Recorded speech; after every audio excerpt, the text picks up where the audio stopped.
Hi friends, ఈరోజు రాయలసీమ కా గుడ్డు కారం దోశ వేస్తున్నాను చూడండి. ఫస్ట్ మనము ఆమ్లెట్ని పగలగొట్టుకొని ఒక బౌల్లో వేసుకోవాలి. దాని తర్వాత కారం కలుపుకోవాలి. దాని తర్వాత అల్లం పేస్టు దానికన్నా కొంచెం తగ్గియాలి. నేనైతే కొంచెం ఎక్కువ వేసుకున్నాను. ఉప్పు ప్లస్ పసుపు, క్యారెట్ వేసుకున్నాను. తర్వాత మళ్ళీ కొబ్బరి కొంచెం తురుము వేసుకున్నాను. మళ్ళీ కొత్తిమీర కూడా వేసుకున్నాను. ఇప్పుడు దోశ వేస్తున్నాను చూడండి. నేనైతే 2.5 చెంచా దోసపిండి వేసాను. దాని తర్వాత కలుపుకున్నంత మిశ్రమాన్ని ఒక 5 మినిట్స్ పక్కన పెట్టినాను. తర్వాత మొత్తం దానిపైన అప్లై చేశాను.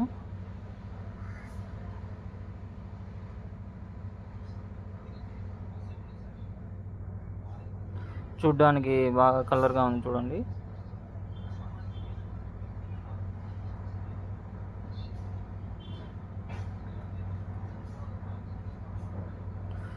ఇంకా బొంబాయి చట్నీ ఉంటే కొంచెం బాగుండు. ఈసారి ట్రై చేస్తాను మీకోసం. బొంబాయి చట్నీ వేసి లేదా ఉప్మా వేసి దానిపైన ఆనియన్స్ కూడా వేయలేదు. నెక్స్ట్ టైం ఇలాంటి వీడియోస్ ట్రై చేస్తాను నేను. ఇప్పుడు రొటేట్ చేస్తున్నాను. బాగా ఎర్రగా బాగా కాలింటుండండి. లైట్ కలర్లో కొంచెం మంట తగ్గించుకొని పెట్టుకోవాలి. మరీ ఎక్కువ పెట్టుకుంటే అంతా మాడిపోతుంది. లాస్ట్ ఫైనల్లో పప్పుల పొడి ఉంటే పప్పుల పొడి చల్లాను దానిపైన.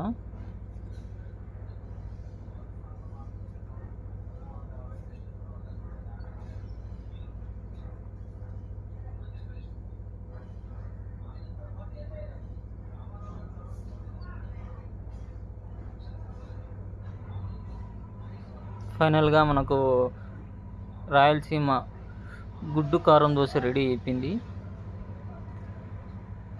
బాగా టేస్టీగా ఉంది.